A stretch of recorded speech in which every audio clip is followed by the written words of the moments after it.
I want to show everybody how to clean a Samsung S7 Edge with a glass cleaner.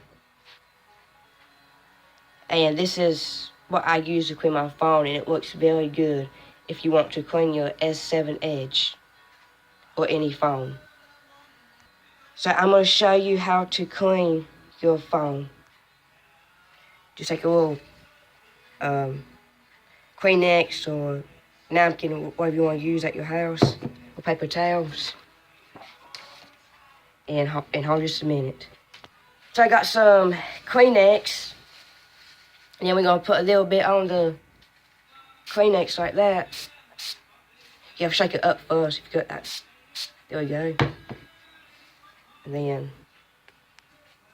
then you just clean it like this.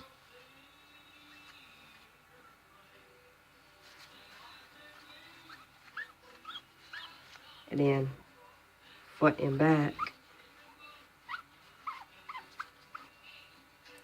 And if you want to take a dry one, that's wet.